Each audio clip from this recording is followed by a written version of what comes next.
Issues on Voice of the People Television, Mondays to Fridays, 8 to 9 p.m. The Issues. Don't just react, understand. This is Health Check, your weekly guide to better living, smarter choices, and trusted answers. From everyday wellness to urgent health issues, we've got you covered.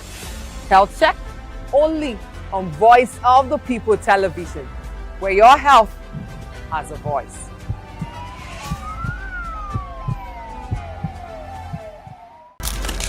In a world where power shakes with every headline. In a nation full of questions.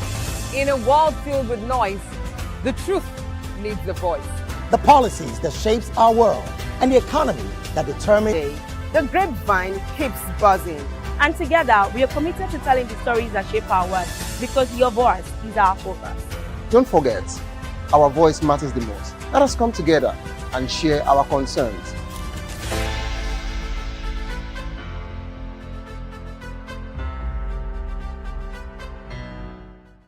The red carpets, awards, the razzmatazz, music, fashion, interviews, and more. Spotlight on Voice of the People Television. Let's feed you with all the juicy stories in the global entertainment space, bringing you the glitz and glamour as it is hot. Stay tuned to Spotlight, 1 p.m. Monday to Friday. Spotlight on VOP TV. Entertainment like never before.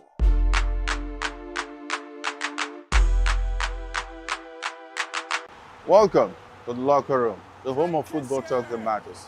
I am Jerry Arpeon. Join us every weekday, Monday to Friday at 5 p.m. Nigerian time, as we share the hot takes and hot debates in the exciting world of football. And joining me are the usual suspects, Ikechukwu and Mayowa, as we break down all the hot takes and everything that's happening in the football. Don't just watch football, live it with us. Catch us on the locker room and Voice of the People Television at 5 p.m. Nigerian time. And like I always say, if not going to the talk, please discuss.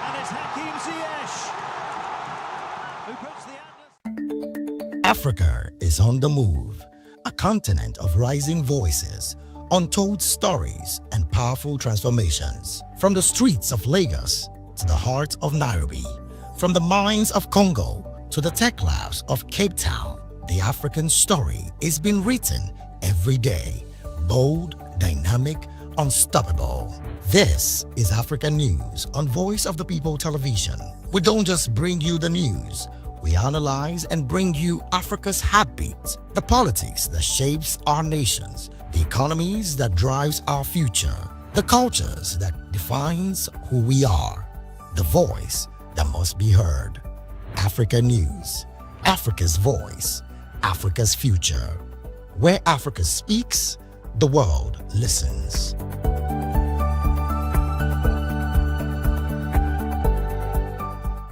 Are you ready for the extraordinary? Something big is happening on your screen. Introducing VOP TV.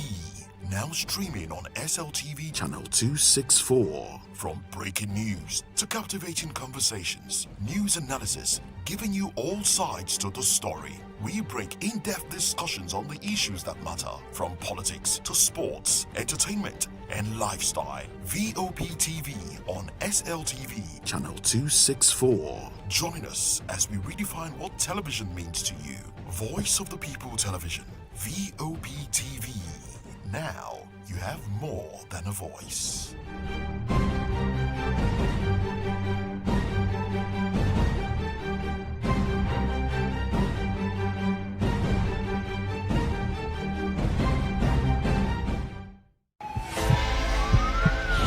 This is Health Check, your weekly guide to better living, smarter choices, and trusted answers. From everyday wellness to urgent health issues, we've got you covered. Health Check, only on Voice of the People Television, where your health has a voice.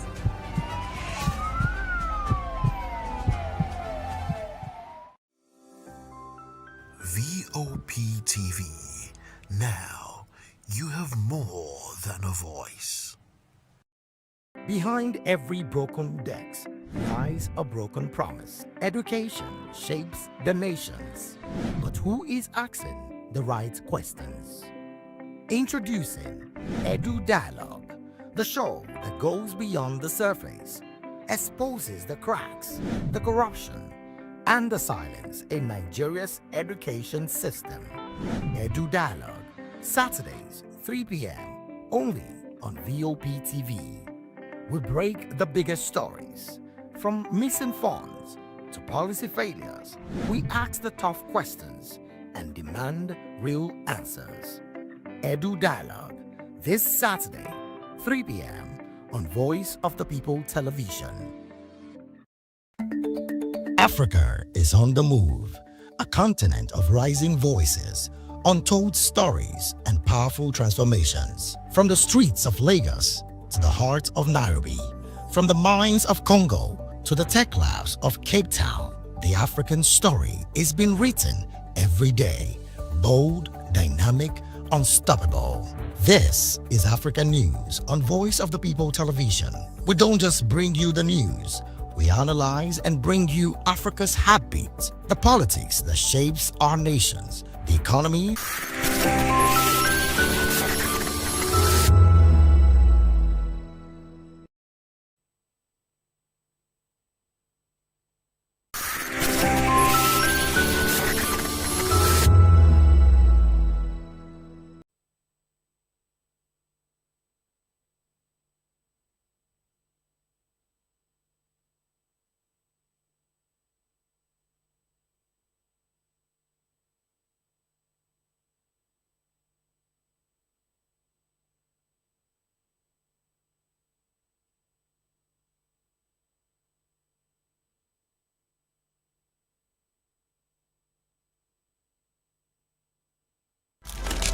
In a world where power shapes with every headline, In a nation full of questions, In a world filled with noise, the truth needs a voice.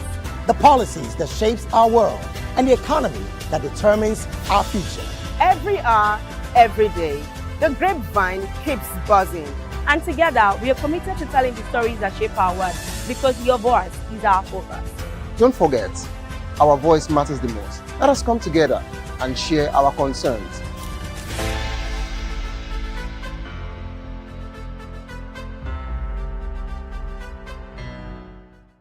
The red carpets, awards, the razzmatazz, music, fashion, interviews, and more. Spotlight on Voice of the People Television. Let's feed you with all the juicy stories in the global entertainment space, bringing you the glitz and glamour as it is hot. Stay tuned to Spotlight, 1 p.m. Monday to Friday. Spotlight on VOP TV. Entertainment like never before.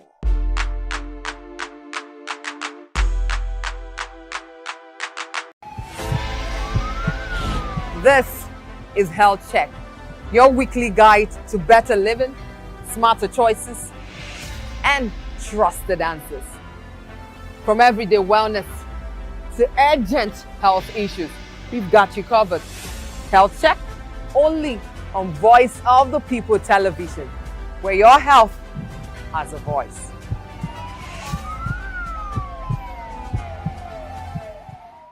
Are you ready for the extraordinary? Something big is happening on your screen.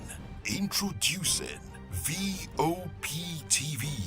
Now streaming on SLTV channel 264. From breaking news to captivating conversations, news analysis, giving you all sides to the story. We bring in-depth discussions on the issues that matter, from politics to sports, entertainment, and lifestyle. VOP TV on SLTV channel 264. Join us as we redefine what television means to you.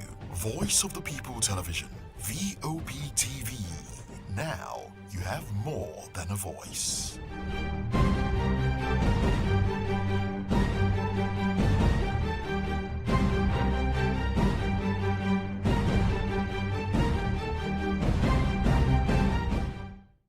welcome to the locker room, the home of football talk that matters.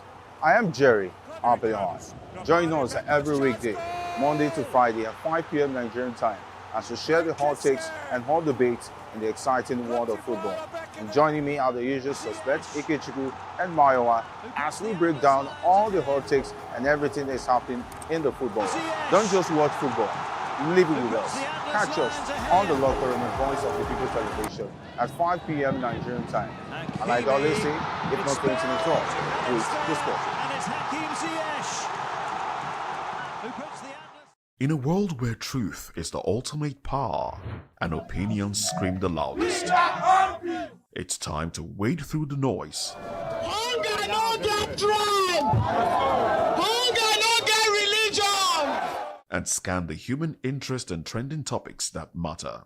Stay tuned to The Issues, your plug to the stories making the buzz, from politics to science and technology, social justice, and more. Let's tackle the tough questions and expose the truth. The Issues, on Voice of the People television, Mondays to Fridays, 8 to 9 p.m. The Issues. Don't just react, understand.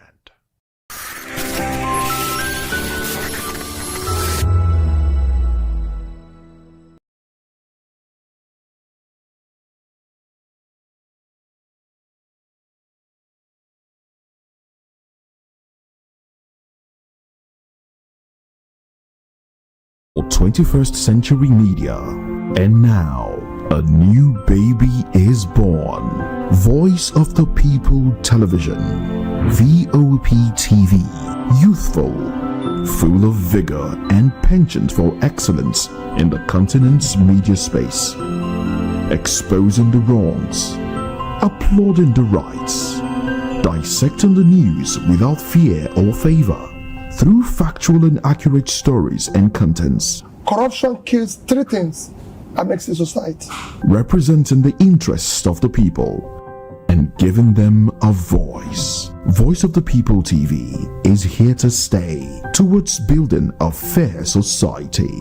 VOP TV, Voice of the People Television, truly a voice for the people. Voice of the People, you can hear me now. My name is Patrick Doyle, and I wish that you continue to echo the voices of the people. Big up VOP TV. My name is Suibifa Dokubo. Please keep watching VOP TV. Hi, my name is Kwekumali Ikena Onyekwena, and I am with the Voice of the People TV.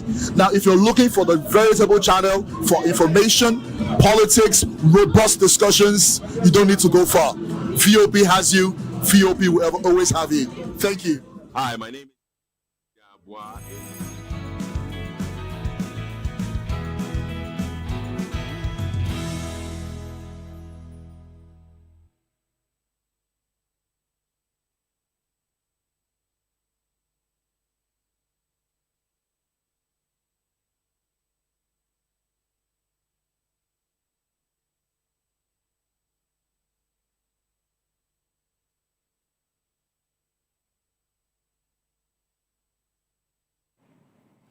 It's a beautiful Monday morning, and we say welcome to VOP this morning. But we do apologize for starting off later than scheduled. But we say welcome on board, welcome on board. Now let's take you through a lineup of the conversation for today. El-Rufai under fire over NSA phone tapping claim. Tinubu doesn't want me on the ballot, but I will contest in 2027. That's coming from Peter Obi. Tinubu's reforms paying off, says aide. Well, these are the conversations that we will focus on this morning. And we'd like for you to follow us across social media. We are VOP TV Live, and then, of course, YouTube. It's Voice of the People Television. And also, if you're watching us on television, SLTV. All right, now, let's take you through the headlines now. Let's let you know what the papers have for us this morning, and then we'll get into the conversation proper. I am Moses Humphrey, and of course my colleagues are here, Chukuma Okoro and Jane Ogoye. Good morning, lady and gentlemen of the press. Good morning, Moses. Good morning, Moses. Let's dive into the papers, shall we? Yes, we shall. Okay, let's quickly run to it. First daily newspaper, Peter Obi, I will contest 2027 despite political obstacles. That's beside the nameplate. And the window headlines, El-Rufai raises alarm over UNSA's alleged import of deadly thallium. National Assembly resumes today for crucial plenary. The big story, 2027, Southeast will give Tinubu 90% votes. That is coming from Works Minister Dave Umahi. The bottom strip headlines, Sarah drags CBN to court over alleged 3 trillion naira missing funds. 7 missing as Kano market fire raises shops. Tinubu orders probe. Nelfund disburses 392.8 million naira loans to Delsu students. Amotekun arrests 12 kidnappers, 83 others in Ondo. U.S. sanctions bill. Mieti Allah denies terror links. That's all from the First Daily newspaper. And on the front page of the Punch newspaper, National Assembly moves to shift presidential poll to February 13th.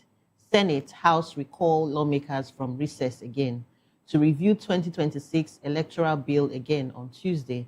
Presidential poll to hold earlier over Ramadan overlap.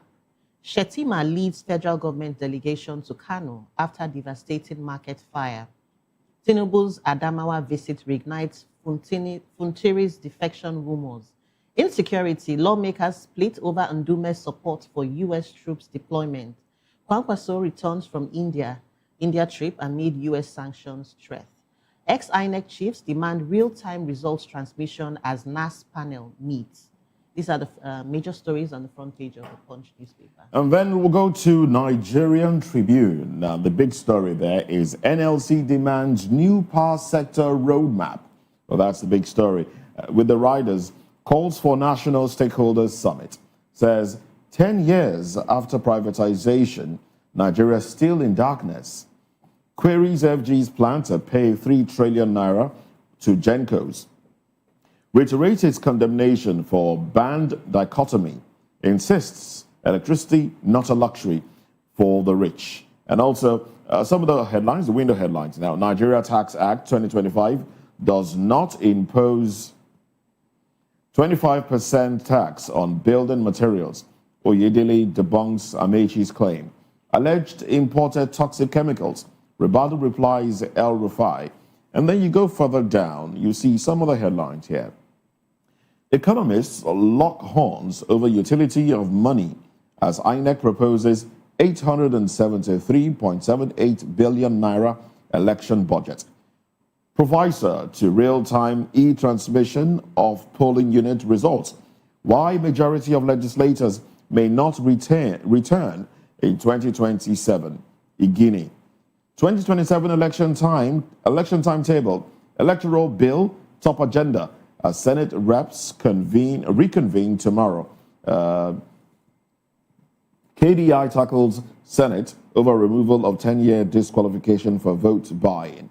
And also PDP LP missing as INEC releases Osun governor's candidates' details. PDP lawmakers adopt Accord Party, endorse Adeleke. And then the bottom strip.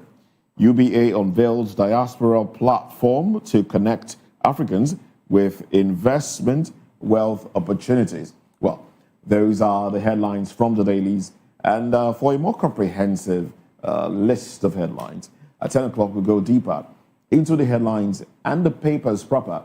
That's a newspaper review. In the meantime, let's get into the conversation. El-Rufai on the fire over NSA phone tapping claim. Let's talk about this when we come back. Stay with us.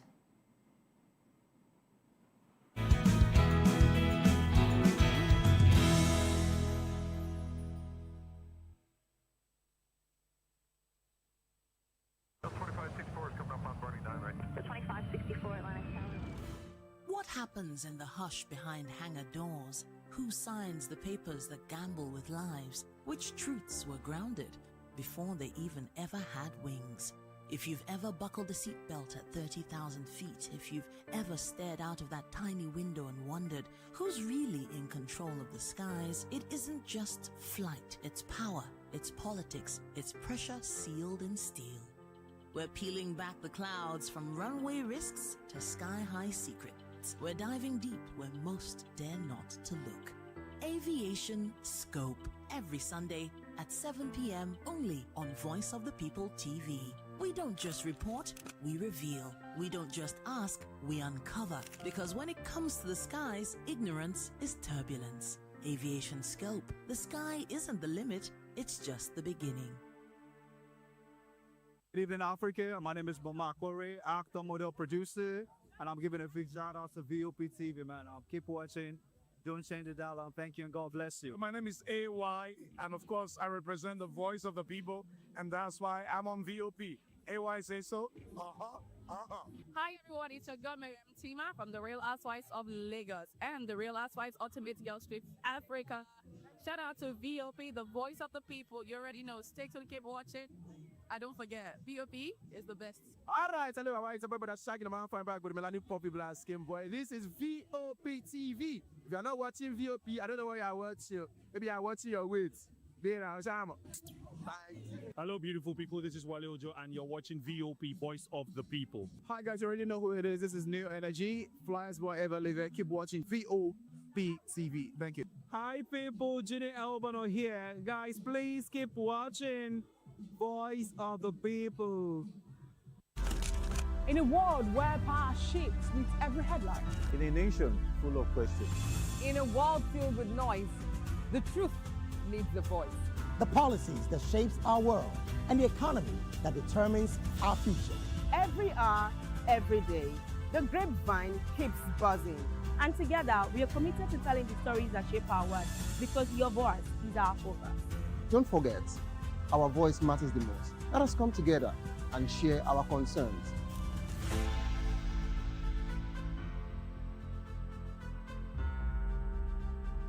Mr. Ofamiloni, and here's to VOP TV. Keep watching, stay tuned, do not touch that dial. Arara, my name is Made Kuti, and you're watching VOP TV. Keep watching. Welcome, my name is Zika Davis. Distinguished ladies and gentlemen, boys, viewers, everybody, boys and girls. This is VOP TV. Do you know what that means? Voice of the People TV. You don't have a voice, don't come here. You better make sure your voice is heard. Ready for the extraordinary? Something big is happening on your screen. Introducing VOP TV. Now streaming on SLTV channel 264. From breaking news to captivating conversations, news analysis, giving you all sides to the story. We break in-depth discussions on the issues that matter, from politics to sports, entertainment, and lifestyle. VOP TV on SLTV channel 264. Join us as we redefine what television means to you.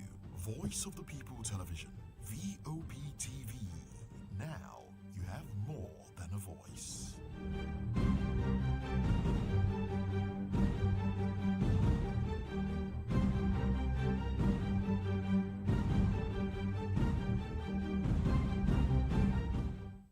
In a world where truth is the ultimate power and opinions scream the loudest, it's time to wade through the noise. Hunger no get tribe. Hunger no get religion. And scan the human interest and trending topics that matter. Stay tuned to The Issues, your plug to the stories making the buzz, from politics to science and technology, social justice, and more. Let's tackle the tough questions and expose the truth. The Issues on Voice of the People Television. Don't just react, understand.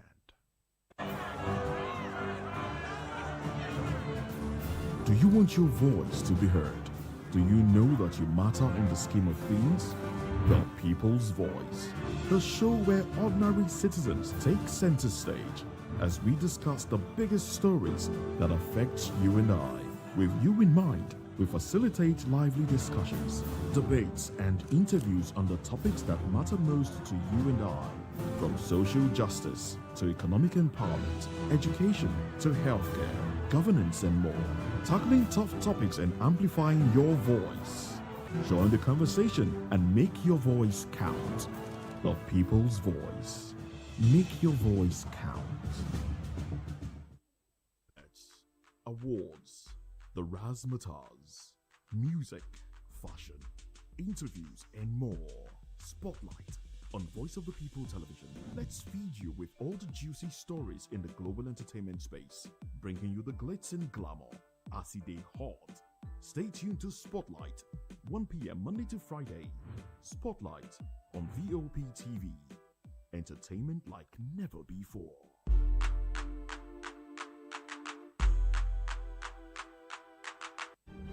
In a world where power shifts with every headlines, news breaks and events happens, we bring you unbiased and explicit information on politics, economy, and state of the nation. We break down the chaos. Facts, not fluff. Truth, not spin. We discuss not just politics, but a glimpse into the future. Voice of the People Television. Now you have more than a voice.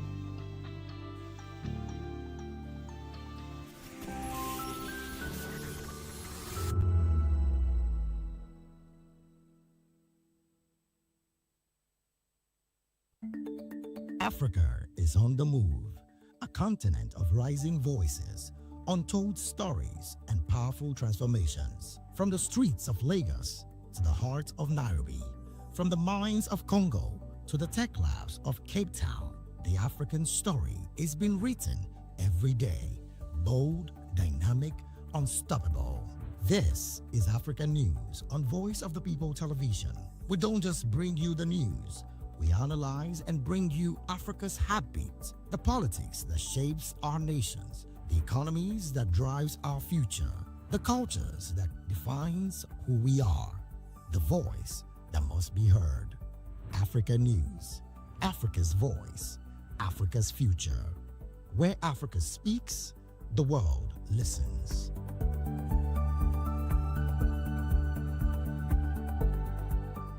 From the views on the streets, we go to bed empty hunger, to the blaring horns of a hustling city, the loudest voices of the common man got a medium to be heard. This particular administration, they were coming unprepared. It's not a bad thing to renovate the president's lodge. Through top-notch programming, unbiased reportage of news, sports, business, entertainment, and cultural documentaries, Voice of the People 90.3 FM became a symbol for 21st century media.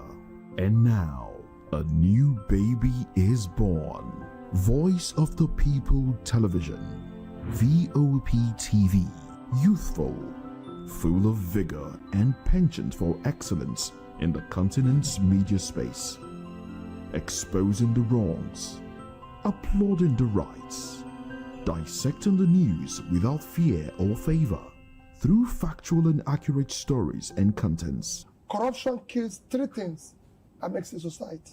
Representing the interests of the people and giving them a voice. Voice of the People TV is here to stay towards building a fair society. VOP TV, Voice of the People Television, truly a voice for the people.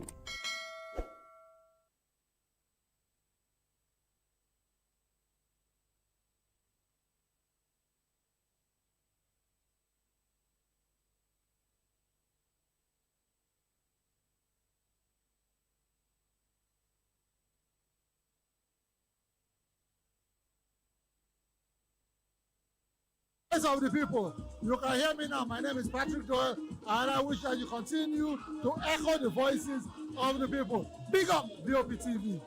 My name is So Ibifa Dokobo. Please keep watching VOP TV.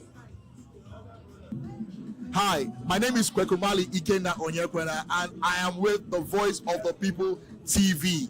Now, if you're looking for the veritable channel for information, politics, robust discussions, you don't need to go far. VOP has you. VOP will always have you. Thank you. Hi, my name is Patrick Diabwa, aka Ibani Chuka, Amayanabo the Eagle King, and you are watching VOP TV. Stay with us. What happens in the hush behind hangar doors?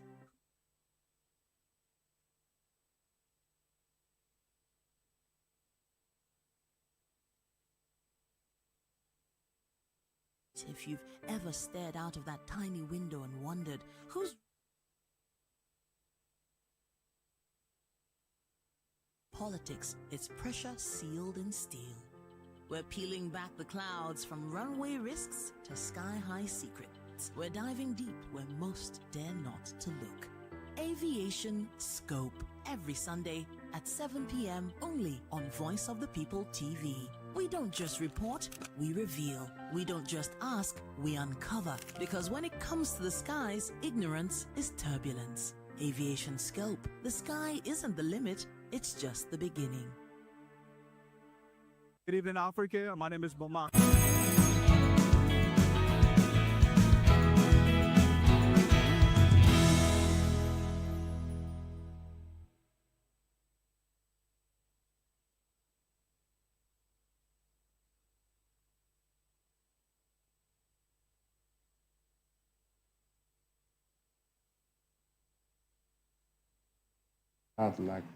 Welcome back.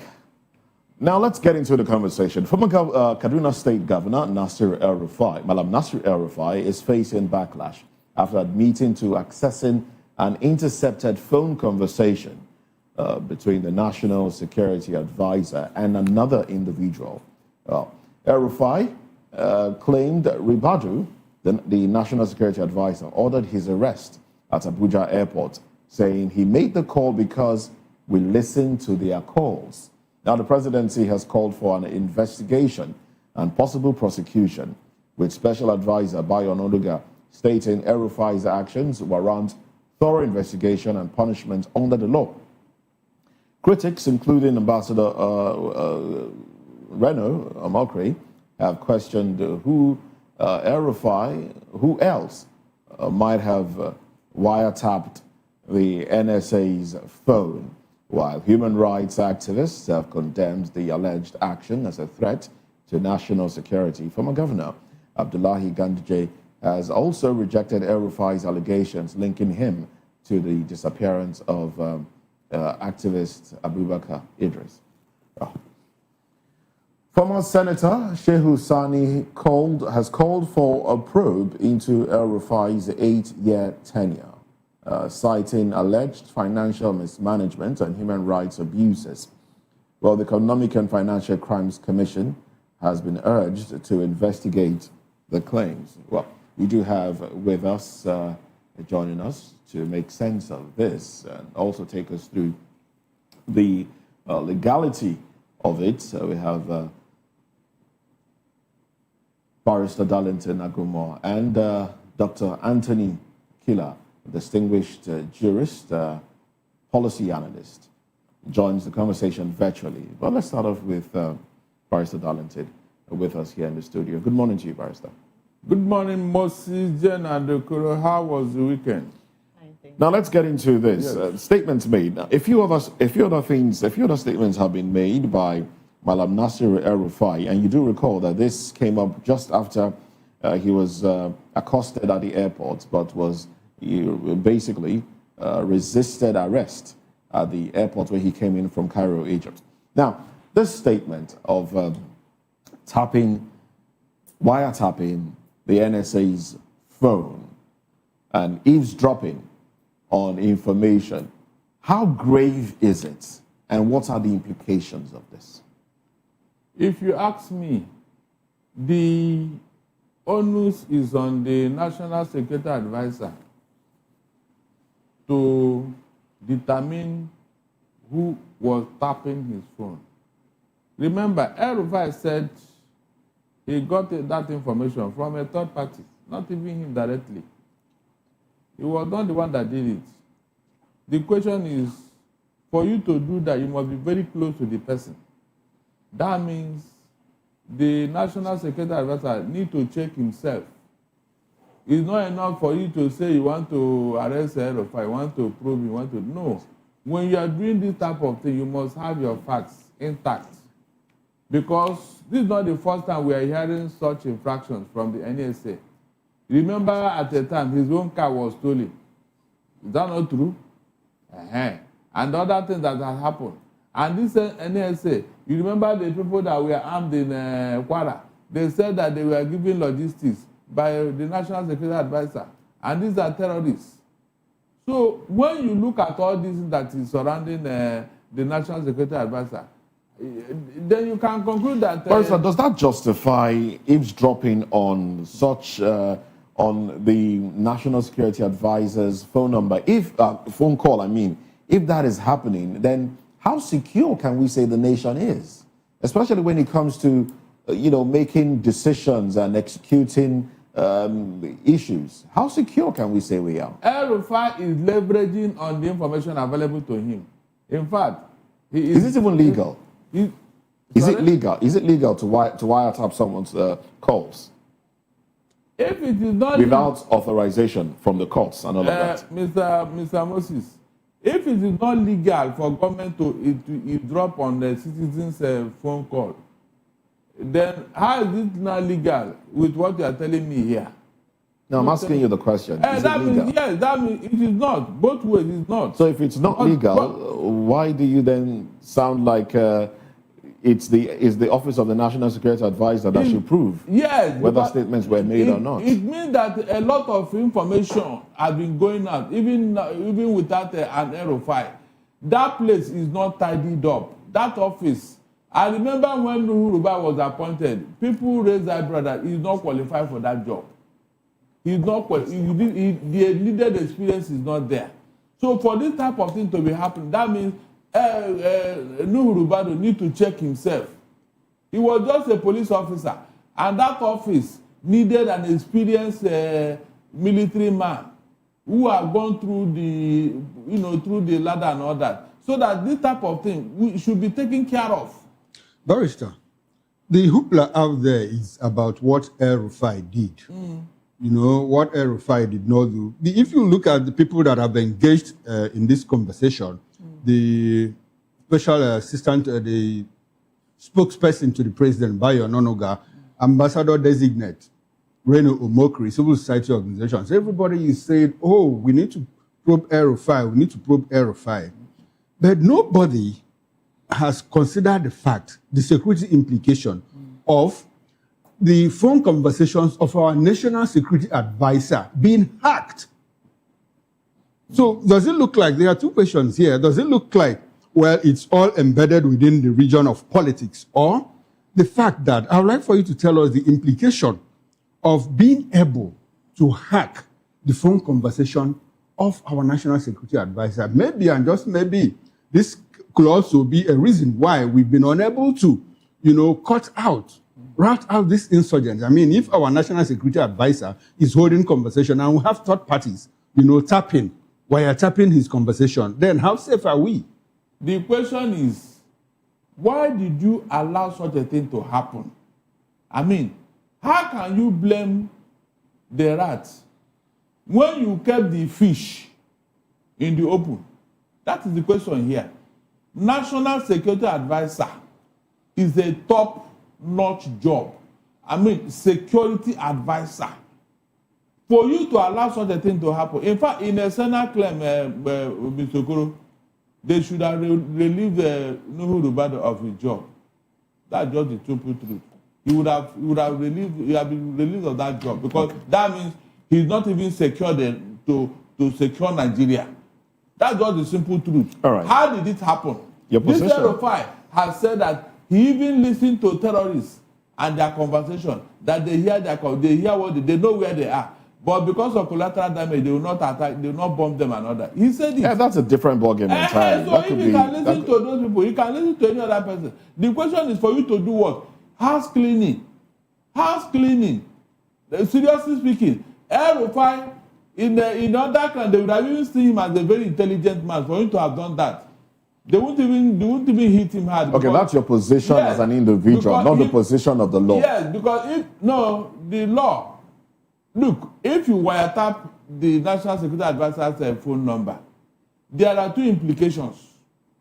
The implication is that means you have an insider working to reveal what government is doing and all that. And then two, the National Security Advisor is not even secured enough to secure Nigeria. These are two issues. Is there any part in Nigerian law that speaks to tapping people's conversation, data privacy, eavesdropping on people illegally? Mm-hmm. Is there any It's illegal. Is there any law? I said there's no law that says you must, except on... That says you should not. Hold on. Except on what? National what? Security. Government can do that. So government can. Government. So basically, what you're saying is the Office of the National Security Advisor, the EFCC, and such agencies can tap into individuals' conversation. Of course, especially to prevent national calamity, like these school plotters. Most of them, they had their discussions and all that. That's why they were able to round them up. Great. Good. Now, what if the reverse is the case? An individual, a not-state actor, as it were, taps into government, resources, taps into phone call of government officials, not just the National Security Advisor now, government officials, or maybe EFCC or DSS officials and the rest of them. What does Nigerian law say in terms of how that person should be, treated? Good. It depends on what you make of the information you gather from such wiretapping as an individual. It depends on the information you gathered and what use you put into. Yes, that is where the problem comes. If you did it maybe for your own interest or for your own protection, my dear, there's nothing wrong there. Rather, government will have a hard time trying to defend themselves. Barrister, if you are sure of what you have. I got the information. I read it somewhere that even the government, if it is illegal on the part of government, to wiretap somebody and all of that, but that it has to be based on a court order. Is that correct? No, government will not wait for court order. Is it based on the court order? Yes, government can. Court will say so, but court know that it is invading a citizen's privacy. No law will allow you to do that. That's why they do it secretly. For example, there was this story that some people were trying to murder Wike somewhere with an Israeli man. And then the agencies got information through listening to their conversation. That was how they were able to prevent such a calamity. Because the other man who was fingered is now on the run. Nobody knows where he is. But they got that information through phone discussion. Okay. Yeah, it's through phone discussion. We discussed it, I think, in the other program. All right. Okay.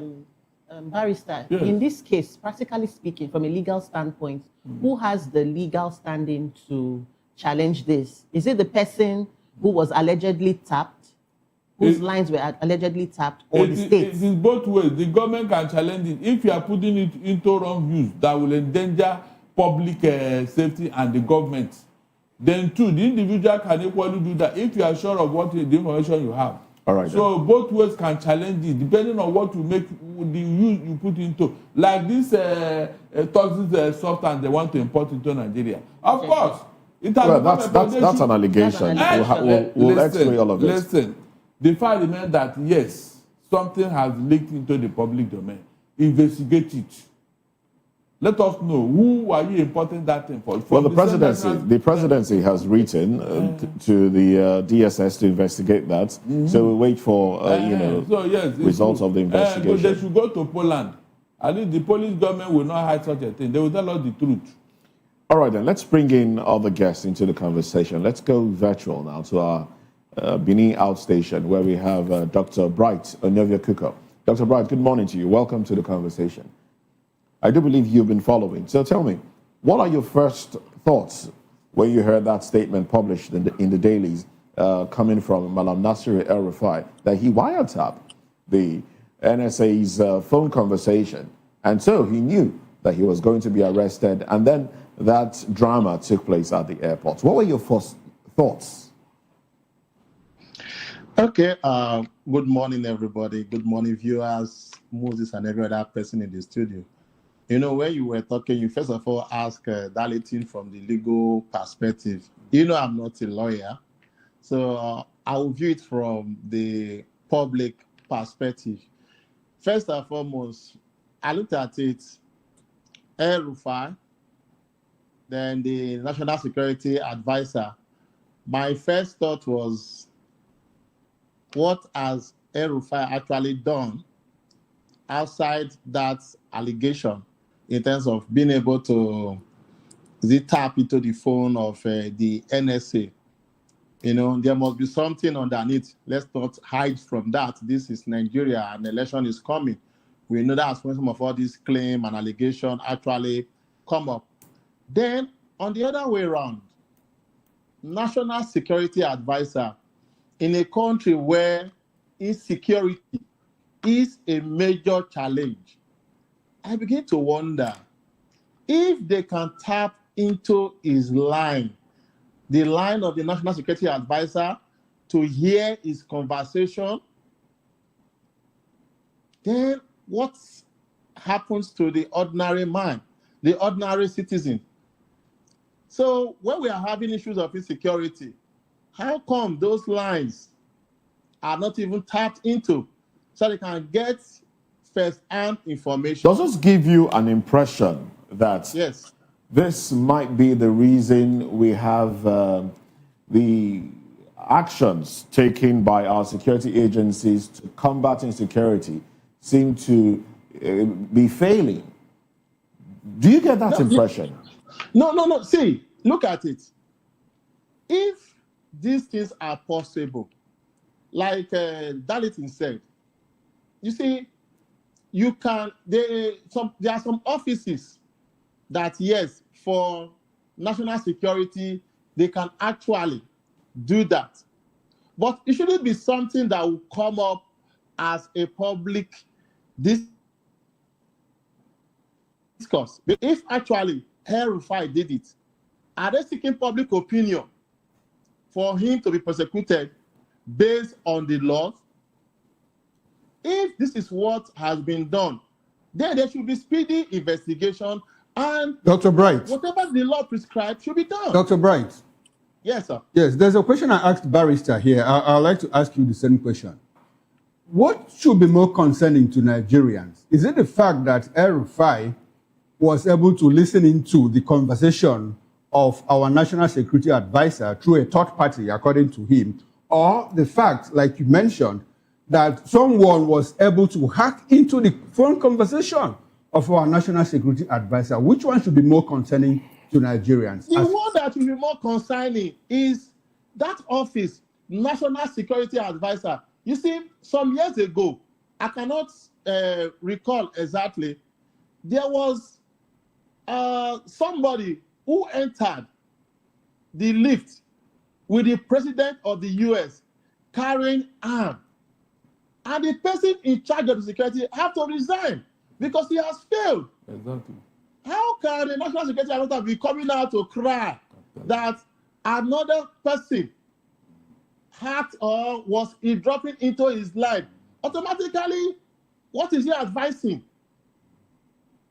That's incompetence. Now, in all of this, do you think that the government has prioritized our security enough to the extent that in this hoopla, the only thing we hear is, it's all about 2027. The spokesperson to the president is saying he must be investigated. Ambassador designate Reno is saying he must be investigated. Civil society organizations, they are saying he must be investigated. All within the realm of politics without actually looking at the security implication of being able to cut into the phone conversation of our National Security Advisor. What are our priorities in terms of governance? Is it to govern or to play politics? Let me also correct something. Please, when we say civil society organizations, let's be specific. Let's mention them. Because there are some persons who are actually agents of the government of the day, fronting themselves as civil society organizations. Those who are saying it must be investigated. not considering the implication of that on the entire country, saying it must be investigated. We should need to also. Okay. Dr. Bright, I get your point. You know why I had to emphasize this is because in all the engagements I've seen outside there, both on traditional media and on social media, I have not seen anybody say, NSA, why was it easy for your phone conversation to be hacked into? Everybody seems to be talking about. You've heard it from me. Okay. You heard it from me. Why was it possible? Good. Because no. My direct question now is, in terms of priorities, our government, what do they prioritize? Is it politics or safeguarding the life of Nigerians through responsible and responsive governance? Which one are they concentrating more on? They are prioritizing their selfish interests in the name of politics at the expense of Nigerians. They are prioritizing their selfish interests. And if you do a real check on this, it is not also far from trying to gag some persons towards the 2027 election. So they are prioritizing their interests. Anything that threatens their interests, they want to use it. They want Nigerians to come and start talking about it. Otherwise, it's a shameful thing. This kind of statement should not even come out in the public. How would you, National Security Advisor, come out to say that your line was capped? How possible could that be? You understand? It's not something that within minutes or seconds when it was done, it will be noted. Then you just say, was he dropped? It means the person has successfully. It's a shame. I'm disappointed. That's the truth. So for people to be calling for a probe, they know what to do if actually it happened. Not to disturb Nigerians. It is their interest they are pursuing, and it is not good. Nigerians should stand against it. All right then. Now let's talk about another issue that has come up, the thallium sulfate allegation. El-Rufai also said that the National Security Advisor, Nuhu Ribadu, has imported 10 grams of thallium sulfate. And, I read that up. I'd like you to tell us more about thallium sulfate and how harmful. Though I read up somewhere that a teaspoon of it can kill up to 34 people. So tell us more about thallium sulfate. And, that is also being investigated from what we have gathered. We also know that the Office of the National Security Advisor has denied any of such importation of thallium sulfate into the country. But what are the dangers of, having that, if it's true, brought into the country? The lithium I've heard about it is that it's a very toxic and dangerous chemicals. I may not be able to talk so much deep into it, but I know that it is toxic and very dangerous and can actually kill. And the danger with it is that it's a kind of gas that, when you perceive the smell of some kind of gas, let's say, for example, maybe like a tear gas, for example, you could run away. But this kind of gas is something that you may not even know if it is around. Because it's odorless and okay. People because just it's odorless and they die. You see, when I don't, in terms of the allegation, this is another issue again. If El-Rufai has information about it, and probably that's the reason why they are kind of saying. Well, he's been asked to bring proof. He's been asked to bring proof by the DSS. They say, look, if you have proof of this procurement, let us have it, and then we will investigate. What do you think will play out in the coming days? Well, the lawyers there will speak as it is said. He who alleges should prove. So if you allege that so and so thing happened, you bring proof to it. You understand? If you allege that this is what actually transpired at the that chemical. On who rests the burden of proof? Really, is it the person who is alleging that chemicals are being brought in, or the person who's been accused of bringing the chemicals in? Who should have the burden of proof here? The person who alleges, El-Rufai is the one that said this is what he should bring the proof. That's just it. If you allege, you prove. Dr. Bright. Okay, are we looking at a national security threat issue here, or don't you think, or do you think we're at a risk of weaponizing, maybe there's a bit of personal vendetta there and intelligence being used for political shenanigans in there? No, you see, we are in a country where when elections are coming, people can do anything for politics. They don't care who and who. But even at that, the proper processes should be followed rather. I can't just wake up now and say, because I feel this is what somebody is going to do, and I just come up with an allegation. I should also come up with proof. Otherwise, we'll end up having a white ghost chase. You're just chasing after what did not actually happen. So we cannot say because El-Rufai has alleged, then Nigerians should be running letters, and at the end of the day, maybe it didn't actually happen. Just trying to create something. So if there is an allegation of such, let the proof be made. But of course, no doubt that some desperate politicians can actually do anything to get whatever thing they want in terms of politics. And for this 2027, I believe that, rather, I feel that many of such will be coming up, not even with the use of chemicals. They could be coming in various forms and various shades. So if they see anything, oh, this person is a... That's very scary if you tell us that a lot of these will be coming up. And talking about 2027, let me ask you, because there seems to be, a lot of politics around all of these. The National Security Advisor has been immersed in some kind of controversy regarding 2027. We're not proving, or 2031, saying that he's going to run in 2031 and he's trying to shove aside, probable candidates in 2031. Now, how much longer do you think that we should keep this man as National Security Advisor? I mean, he's the president's appointee and all of that, but Nigerians also have a chance to say, well, this is what we want concerning our security and all of that. This man, his car was stolen. And the vehicle... I'm trying to reel out some compromises we have had in that office. His car was stolen at some point. A lot of people thought that it was a breach that shouldn't have happened, to the office of the National Security Advisor.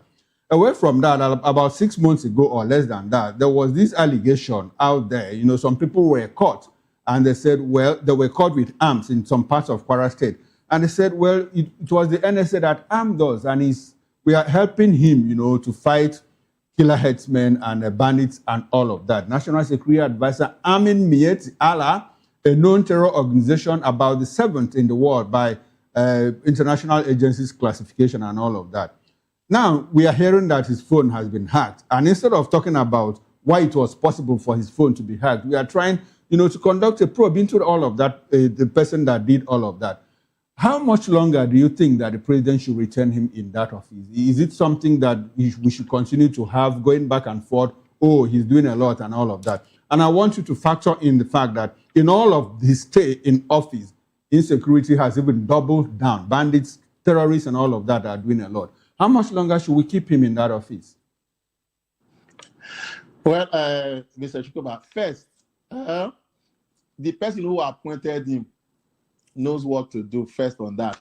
Then number two, it's also good that when we say National Security Advisor, please let also put his name and his picture. His name and his picture. The reason is that when we have his name and his picture, it will give Nigeria a very good impression about who this person is. And they can track him back. If my memory is right, the NSA is who? Neil Rubadu, have it? He was formerly EFCC person. In his time as EFCC, how? Has he not contested before? Had the ambition to contest as the president? So, antecedent. So, see, if you are asking me to say how long should we keep him in office? For the fact that his phone was tapped into and we were able to drop into his conversation is enough for him to resign. So if you say for how long? Yesterday. All right. So El Rufai and Ribadu were on the same side at some point. So now that this kind of allegation has come up, should we be concerned about the details or the timing? What do you think about this? You see, that's why I said that it's a game of interest. These two persons, they've always been together. You know, even as I am now, I'm missing all their faces, but I know that El Rufai and Ribadu, they are two different persons. So that's why I said that let's be putting their names. If we say, oh, Neil Ribadu, National Security Advisor, let Nigerians know. They can also trace his antecedent to when he was EFCC, is it chairman, whatever, at that point in time. These people were front runners, spokesmen for APC. So if their interest does not align now, should it be a problem to Nigerians? No, it should not be. He's not just a security advisor. Somebody tapped into your life. You know what to do. Why cry out? Why make us want to start talking about it? And I know fully well that if two of them are on the same page for 2027, these things will not come up. All right, but if such a grave allegation, shouldn't we be worried as Nigerians that such an allegation, I mean by a former governor, can be put out on a public platform? Something that would definitely trigger fear and, you know, a bit of chaos. Shouldn't we be worried that discussions, things such as national insecurity and security, can just be reduced to somewhat some sort of political power play? Shouldn't we be worried as Nigerians that this is happening? Ordinarily, we are worried because the definition of insecurity to us as the citizens is different from how these government officials are defining it. I saw one headline this morning talking about bandits being business and not terrorists. Where did they get their own definition from? We've had, in terms of insecurity, or in terms of security, they failed us times and times and times, over and over. So for the likes of me, I should not be worried with any issue between El Rufai and Ribadu. I shouldn't be worried about them, because tomorrow, if they are aligned, they are on the same page, all these things will go. What I'm concerned about is this thing that has happened.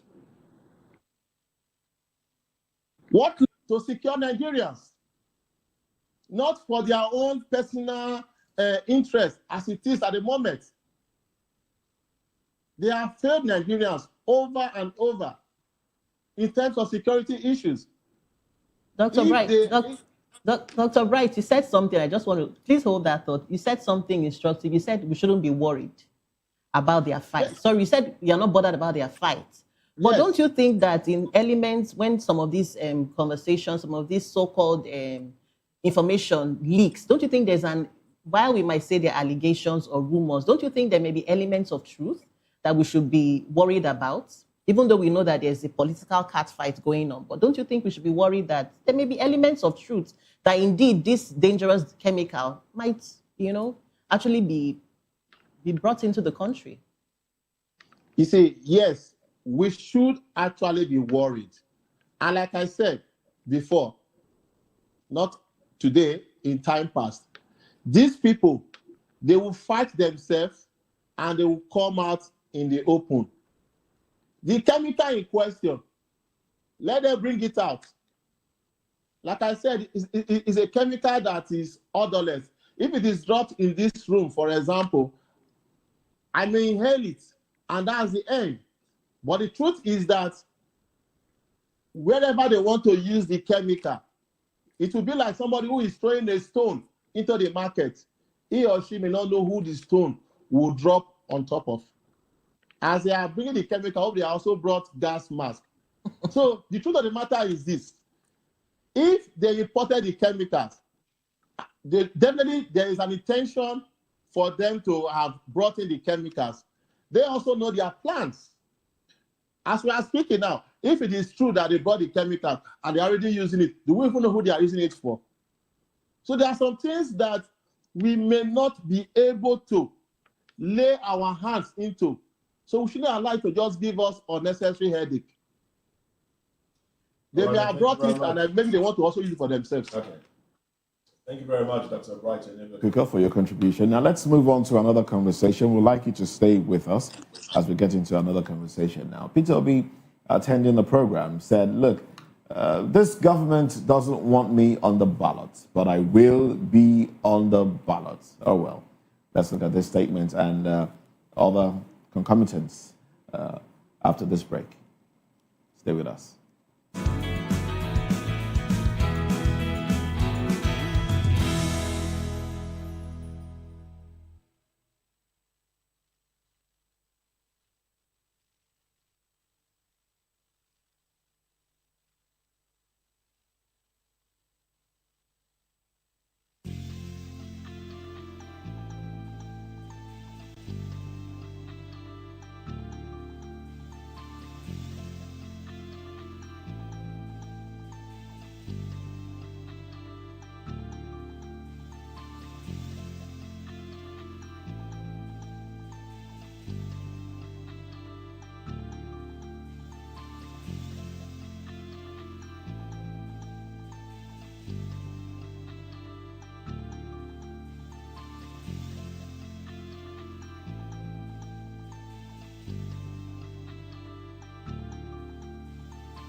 Africa is on the move, a continent of rising voices, untold stories, and powerful transformations. From the streets of Lagos to the heart of Nairobi, from the mines of Congo to the tech labs of Cape Town, the African story is being written every day.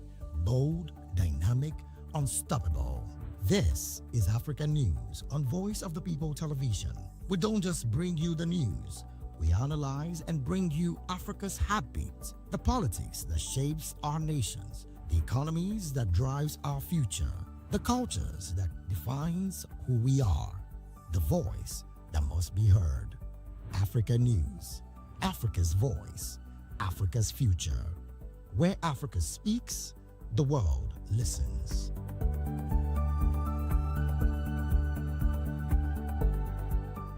From the views on the street, we go to bed empty hunger, to the blaring horns of a hustling city, the loudest voices of the common man got a medium to be heard. This particular administration, they were coming unprepared. It's not a bad thing to renovate the president's lawn. Through top-notch programming, unbiased reportage of news, sports, business, entertainment, and cultural documentaries, Voice of the People, 90.3 FM, became a symbol for 21st century media.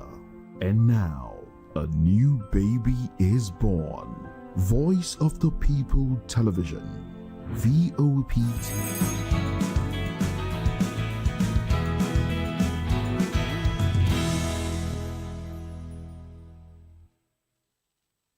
Welcome back, and you're still watching VOP this morning.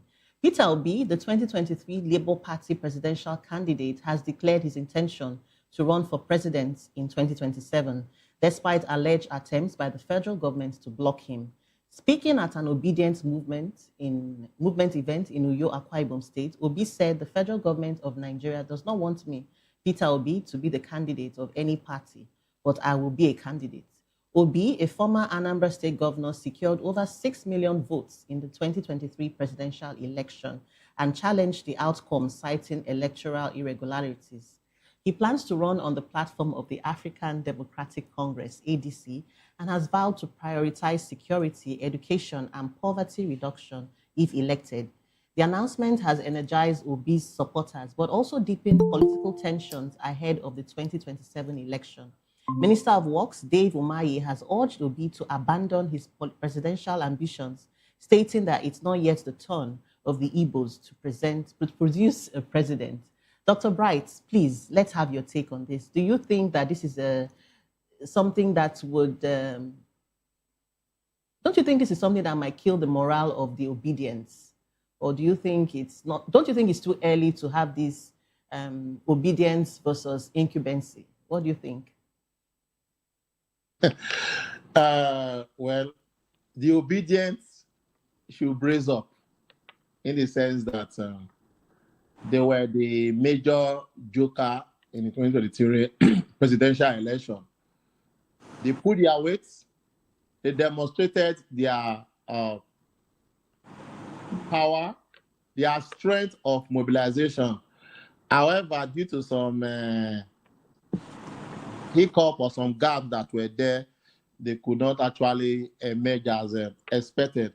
However, I had expected that the momentum should be high or should have been increasing from that 2023 till now. But again, maybe this one can actually wake them up. Because for me, it shouldn't demoralize them. Because ordinarily, they should not expect the incumbent to fold their hands and allow somebody who threatens their emergence when they're theory to gather momentum. So saying they don't want me in the ballot, that is an understatement. It's something that should bother anybody because that is the first thing that the incumbent would want. This man that threatened us last time, he shouldn't even come up. Left for them, if you don't even have a party. And I still even believe that they are also working very hard to ensure that he does not get the ADC ticket.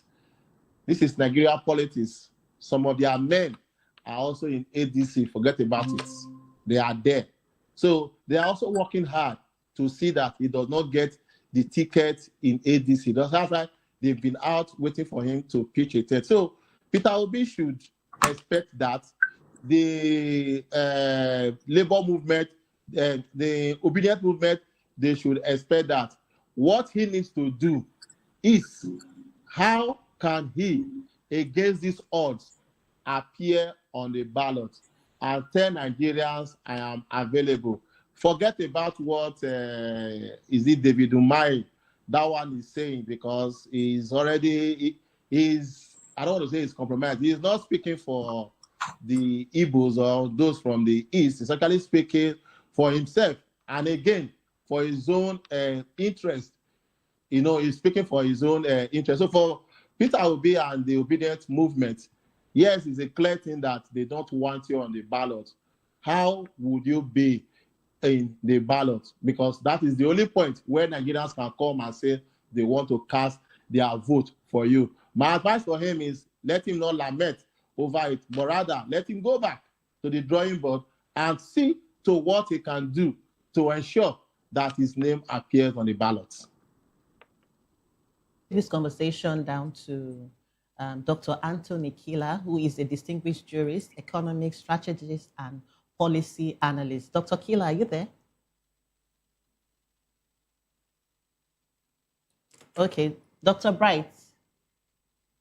Dr. Bright? Yes, I'm with you. Okay. So when a politician says they have blocked me, they don't want me to contest in an election, is this really about testing the room or preparing his followers for like a bumpy road ahead? What do you think when a politician actually says they have blocked me? Well, that discussion ordinarily could have been maybe like a caucus indoor meeting. Maybe they are holding their internal meeting. They are discussing strategies to say, what can we actually do? This is what the opponents are actually doing. So they can have that conversation among themselves. It's a normal thing. It's not maybe they are expressing fear per se. It's just trying to watch. Because ordinarily, every politician, they don't want any strongholds to remain for their opposition.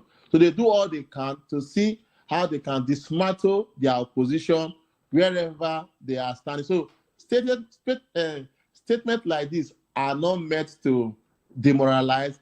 It is a call to say, let us re-strategize. This is the plan these people are having. What do we do?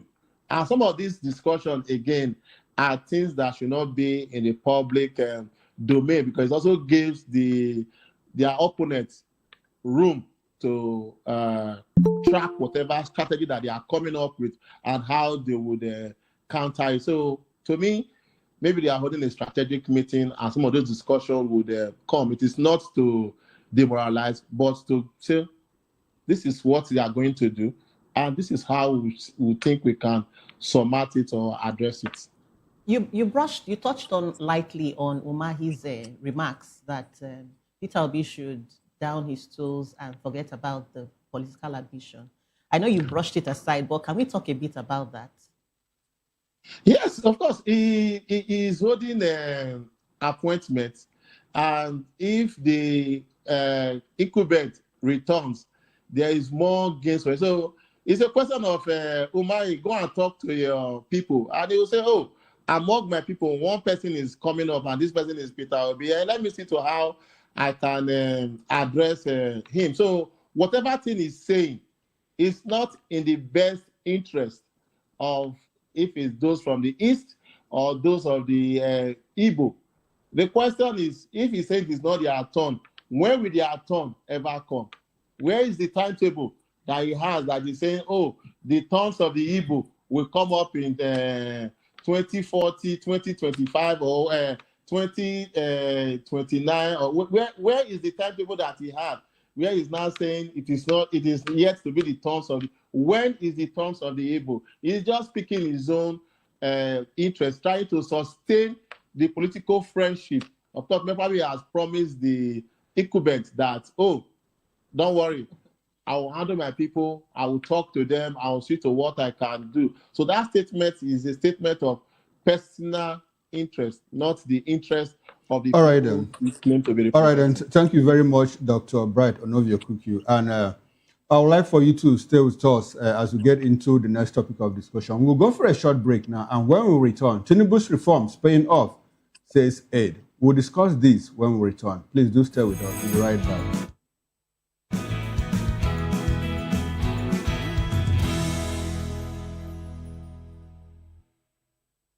Voice of the people. You can hear me now. My name is Patrick Doyle, and I wish that you continue to echo the voices of the people. Big up VOP TV.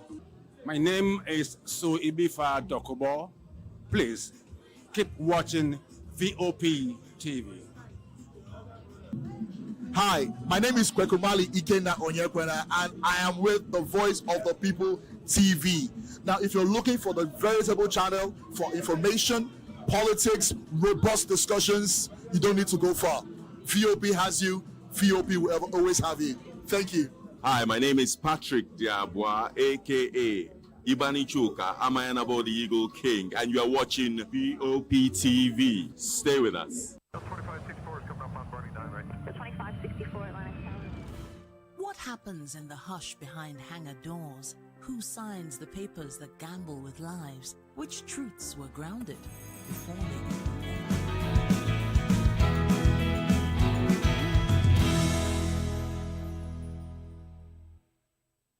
Welcome back, and thanks for staying with us. President Bola Tinubu's economic reforms and infrastructure push are starting to yield results, with his aide claiming the policies have repositioned Nigeria for long-term stability and growth. Senior Special Assistant to the President on National Assembly Matters, Ibrahim Olerewaju, said the administration's measures have boosted revenue generation, strengthened public finance management, and restored investor confidence. In the same vein, Deputy Speaker of the House of Representatives Benjamin Kalu also praised Tinubu's leadership, citing improvements in the lives of Nigerians, where Kalu is urging lawmakers to support Tinubu's re-election bid in 2027, saying the president's agenda has positively impacted the country. The administration's infrastructure projects, including the Lagos-Calabar Coastal Highway and the Abuja-Kaduna-Zaria-Kano Road, are expected to stimulate economic growth and create jobs. Well, we still have with us from our Benin outstation, Dr. Brighton Ovio Kuku, public affairs analyst, a medical doctor, but is in the capacity of a public affairs analyst that has appeared on this show. Well, we have been joined virtually by Dr. Anthony Killer. Dr. Killer is a distinguished jurist, economic strategist, and policy analyst. Good morning to you, Dr. Killer, and thanks for joining us on VOP this morning. Good morning. Good to be here. Good to be here, Doctor. Finally, we've been able to establish a connection with you, and thanks for joining us. We appreciate your presence. Now, we are having a discussion here. It's presidential aides and spokesperson Olaraweju says, well, the president's economic reforms are making progress. And Deputy Speaker of the House of Representatives, Benjamin Kalu, says the lives of Nigerians are better. I mean, you're an economist, you're a policy analyst, and you're a strategist. Can you help us understand all of this within the context of the life of Nigerians getting better at this point? Based on the economic reform agenda of the president, how far have we traveled?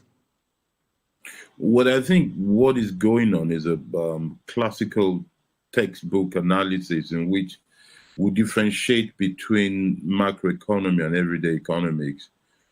The people in the presidency are able to say things are better off because they look at indexes such as inflation, they look at indexes such as the stability of the naira, and that allows them to say things are better. They look at, for example, the fact that more foreign countries are talking to us, and that when they put the government bonds in the market, people take them immediately, alluding to security. That, allows them to say the reforms are working, they're getting better. The problem they have is that there are more people begging for money than there used to be before, because the prices have gone up tremendously and income has not gone up tremendously. Employment opportunities has not grown. So in a way, the system is getting better, but the people are poorer and are not happy about it. Therein lies the problem, because things are more expensive. The stability of the naira is stable in a bad place. Let's put it that way. And so that affects people.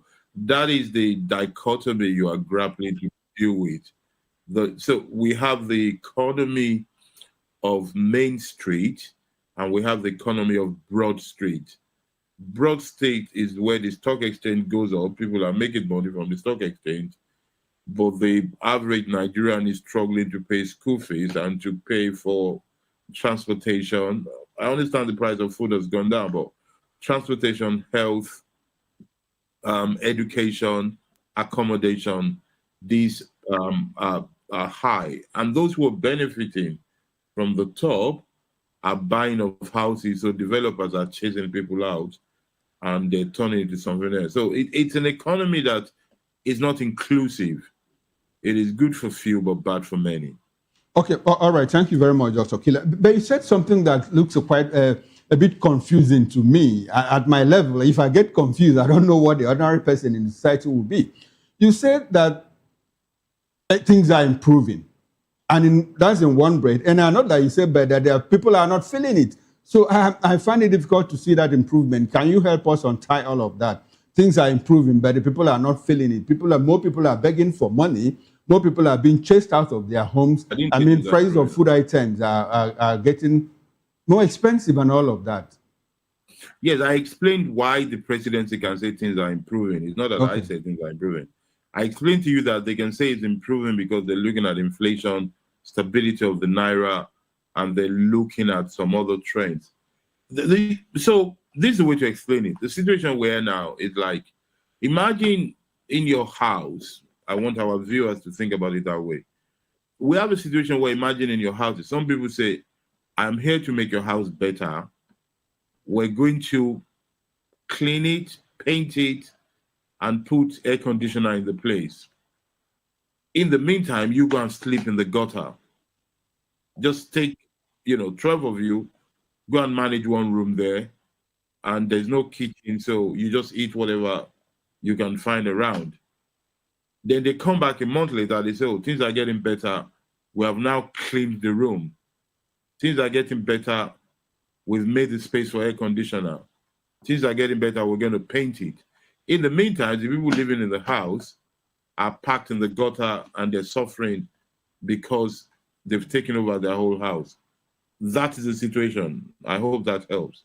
Okay. Now, Doctor, Nigeria, we understand it's an import-dependent economy. And you have harped on the issue of the Naira stabilizing at 1,445 or thereabout. Is that some form of stability, considering where we are coming from like 2 years ago or 3 years ago? At the inception of this administration, it was around 780 Naira per dollar until the thing got up to, at some point, 1,800. But before then, in 2015, dollar to a Naira was below 200 Naira or thereabout 220.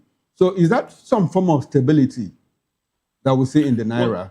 Considering that people have, excuse me, sir, considering that a lot of people have to rush, to the FX market to get foreign exchange, to import, how does that impact our economy in terms of the stability that you talked about? Well, stability is when you can predict what will happen. I think it doesn't mean it's a good thing. It's not a good thing that the Naira is about 1,400, 500 to the dollars, because it used to be less than 500 before. But the stability they claim is that you can predict that is the level, and it allows you to plan around it. Stability itself, it's a value because it allows for planning. If the dollar goes up and down, that is bad because it doesn't allow you to plan. So what we have is a downward stability, a stability that is not at a good level, but it is good because you can predict. These are the sophistication of economics. It's not pleasing, but at least you can predict it. So in a way, I'll give you another example. If you're a school student and you do something bad, and when you do that, the head teacher is going to give you 6 strokes of the cane. You prepare yourself for 6 strokes of the cane, or you prepare yourself for a specific punishment. The punishment might be hard, but you know what's going to happen, and you decide if to do it or not. But if the head teacher is somebody who's erratic, you don't know if he might beat you, you don't know if he might send you to cut grass, you don't know if he might not do anything, then that does not allow you to plan. So it becomes a problem then. So that's the kind of situation. Dr. Killer, let me take you back to a statement you made. You actually admitted that yes, there is food now, and a lot of Nigerians are saying yes, they can purchase bags of rice for as little as 50,000 naira. Tomato is becoming more available. A few other things. The prices of these things are coming down, and some people can eat. Though we know that a lot more people are begging, and then food is available. The price of food, I beg your pardon, is lesser than it used to be. But then we see a situation where the money to purchase these things are not readily available to the ordinary Nigerian. Is this an issue of patience or the lack of it? Do you think Nigerians are judging this administration too quickly, too harshly? Or should Nigerians be a lot more patient to see things, play out in the long run? No, I do not think it's impatient or who's poor that they're impatient. I do not think so, especially because when the administration was campaigning, it did not tell people that things are going to be tough, bear with me. And after they got into power, they did not come to say, dear Nigerians, given the situation of things, please bear with us. We're going to do some very tight reforms. And this reform is going to cause pain, and it's going to last for 24 months. And after that, you will enjoy. There's no social contract that allows to mitigate the pain. So because you've not warned me that I'm going to have pain, I have a right to complain. That is my position, regardless of the intention of government. It's not a shared pain. And I'll tell you what makes it worse. What makes it worse is that in the middle of this suffering of the people, those in government are seen to be living larger than life. Their spouse, their children, and even they are going about with convoys. They're not part of the suffering. So to that extent, I reject the hypothesis that Nigerians are being impatient. No, they're not. There's nothing being impatient in that. It would have been different. And I've said it. A lot of people agree with the policies of the government. I don't. I believe that the fuel subsidy should have been treated differently from the way it has been done. I believe that after it has been done, the way we managed what we saved or what we purported to have saved should have been managed differently. I disagree with the idea of palliatives. I disagree with the idea of sending money to states. But a lot of people agree, so maybe I'm in the minority. But the point is this, but I've always said that even when they were following this path, there's also the other thing that I disagree with is the way it has been managed. If I were president or minister of economy in this country, I would have come out to do a new social contract with Nigerians. I would have said to them, fellow Nigerians, this is the situation we've met. We need to tighten our belt. We need to make some sacrifices, and that sacrifices will start with me. And therefore, we're all going to sacrifice, and the sacrifice will last 24 months or 36 months. And after that, you will see the results. This is what you're going to have to pay for it, and this is what you're going to gain from it. That's the kind of transparent, accountable governance that is missing. That does not allow people like you to suppose that Nigerians are impatient. No, they're not. I disagree with that. All right, Dr. Killer, I like the fact that you brought the issue of removal of the fuel subsidy, and you said it wasn't better managed, it wasn't managed properly. Well, people in the administration think that that is the best thing that has happened to us as a people. At least one thing that they keep saying is because it was removed, governors are getting more money. And some governors do acknowledge the fact that they are receiving more money from the Federation Allocation Account Committee. Now, I would like to ask you, in what better way do you think that the first of the subsidy would have been handled? Let me put you on a spot now. I want to make you the president of this country. Now, if you become president or you were president at that time, what would you have done? Would you have returned it? Would you have removed it? Or would you have gone after those people that ensured that Nigerians, did not derive or do not derive the benefit for which the subsidy was initially made? Well, thank you very much for putting me on the spot. There's no problem about that. I'll tell you what I would have done. I would have started from the premise that the people involved in subsidy are not more than 2,000 in the whole of Nigeria. So it is easier to identify and deal with 2,000 people than to deal with 200 million people. I would have clarified if we cannot sustain full subsidy because we're too poor to afford it, or because some people are stealing it, so it's better we take it away. Okay. Let me give you an example. It's like saying that the people in the kitchen are stealing the food. It's either you go there, monitor the food, change the people in the kitchen, or you close the kitchen. I think the president closed the kitchen and said no. So no more food because they're stealing it. If you tell me there is not enough money to sustain fuel subsidy, then the approach will be different. But you can't say you've removed it and with the savings, you're sending it to governors and governors are spending it. That's, total rubbish in my view. What you need to do is this. If you remove subsidy and you have tangible savings, what you're going to do with your savings is that instead of doling it out to government, you will target what you're going to do with that money. So you would say to the world, because we have removed fuel subsidy, we have saved 1,000 naira. Out of that 1,000 naira, we're going to build 200 or 700 things across the country. Whatever it is you want to build, whether it's hospital, whether it's agri, whether it's investing in industrialization. And you will say, with that money, this is what we're doing with it. Let us say, for example, you say with fuel subsidy, we're going to build 6 industrial parks across Nigeria.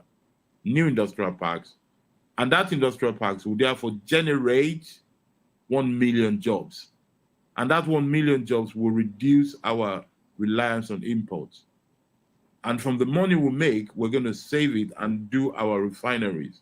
So that way, we do not have to even import the petrol that we use because we're refining it here. Instead of having one Dangote, let us have 5 more refineries, so that we crash the price of petrol totally in 4 years and we start to export it. It's about wealth generation mentality. All right, Dr. And Killer. it's about respect for the people. You don't help me not caring how much I feel pain. Let me give you another example. When I was a little child, and this is very important, we had 3 kind of injuries in my house. If you had an injury in a place where you were not supposed to be, you were treated with iodine. If you had an injury at a place where you were allowed to play and you just fell, you did spirit. But if you had injury while you were doing something to help the house, you were treated with Dettol. I think the president. All right, Dr. Killer. Every government, the payoff line of every Nigerian government is judge us by the long term. But it appears they don't really get the drift that Nigerians live in the short term. Rent is due, people have to feed daily. So at what point, do Nigerians, how long can our patients actually live, especially when there's so much poverty and there's so much hunger, yet the government is still, asking for more time. So how long more can we wait? Well, I mean, that's up to Nigerians. How long we can wait? I mean, the people get to vote every 4 years. So in the next year, the election is going to be a very simple thing. If you're happy with this government, vote for it. If you're not happy with it, vote against it. There's no, how long time do we have to wait kind of situation there. People need to look at what is convenient for them, what they believe in it, and go with it. And then we'll make the consequence. I think some of us who are not really interested in partisan politics, there's a few of us, not a lot, a few of us, we just need to make people understand that elections have consequences. If you vote for A, you get the fruit of A. If you vote for B, you get the fruit of B. It's not that complicated. It's just that, unfortunately, we've turned our politics in something that is not productive, and we've closed the gate to those who can make it productive. All right, we're running out of time, but let me just quickly put out this question, and if time allows us, another one, and then we'll let you go. NLC is asking for, they are prepping up for to ask for an increase in the salaries of civil servants. You think that will help in any way? Well, but let me say something unpopular. I do not believe in increasing salaries. It sounds good, but it doesn't do anything, because if you don't increase production, increasing salary is also a waste. But I can understand why they want it, because things are expensive and they want their people to have more money. But our problem is not the amount of salary we receive. Our problem is the cost of items in the market. And the problem with the cost of the market is due to lack of enough items in the market. We're not producing enough. That's what we need to think about. That's what we need to think about. All right, Dr. Killer. Now, ordinarily, you were supposed to join us for the very first conversation, but unfortunately, the internet did not make that possible. So let me ask you the question I wanted to ask you then. The issue of Malam Nasir El-Rufai wiretapping the conversation of the National Security Advisor, Nuhu Ribadu, and the allegation of thallium sulfate being imported into the country. What are your thoughts on this, and what is the implication of the phone of the National Security Advisor being tapped into? Let's get your quick view, and then we'll wrap up. Well, we need to know if it's true or not, but certainly we know that in a country where people are saying government is tapping my phone, I'm tapping their phone, it just tells you that things are not well with the country. It's as simple as that. You don't go about saying those kind of things in normal country, and if you say you do not, things happen immediately to you. It just tells you how much Nigeria, how much abnormal we are. People are saying let's make Nigeria a great country. I say let's make Nigeria a normal country first. We need to fight for normalcy before we go for greatness. That's where. So you think it's abnormal that he's not been arrested yet? Everything is abnormal. It's abnormal that he's saying so. It's abnormal that we're discussing it. It's abnormal that he's not been arrested. Everything about it is abnormal. There's nothing. There's no equation you want to draw from there. And the NSA is there. Let's see what he's going to do. We just wait and see. I am not the one to be drawn into all this kind of drama. I draw the line between normalcy and abnormalcy, and this is abnormal. All right, abnormal, you say. Well, thank you very much, Dr. Anthony Killer, a distinguished jurist, economist, strategist, and policy analyst. Thank you for coming on VOP TV. Well, we must say a very big thank you to Dr. Brighton Ibukuka as well, who joined the conversation earlier. And we do expect that Dr. Bright will join us during newspaper review, which comes up in about 10 minutes from now. Well, that's it. That's it on the show today. I am Moses Humphrey. Join us again at 10 for newspaper review. Bye for now. I am at 10 o'clock. See you at 10. My name is Jane Ogoye.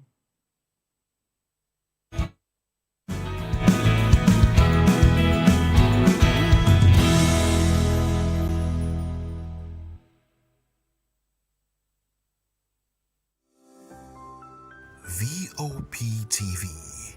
Now, you have more than a voice. In a world where power shakes with every headline.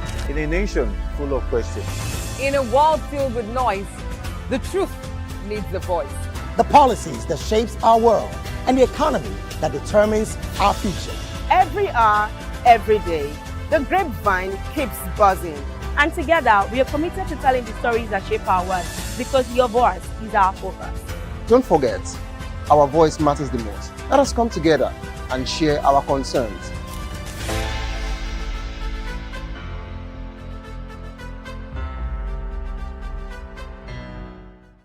The red carpets, awards, the razzmatazz, music, fashion, interviews, and more. Spotlight on Voice of the People Television. Let's feed you with all the juicy stories in the global entertainment space, bringing you the glitz and glamour as they hot. Stay tuned to Spotlight, 1 p.m. Monday to Friday. Spotlight on VOP TV. Entertainment like never before.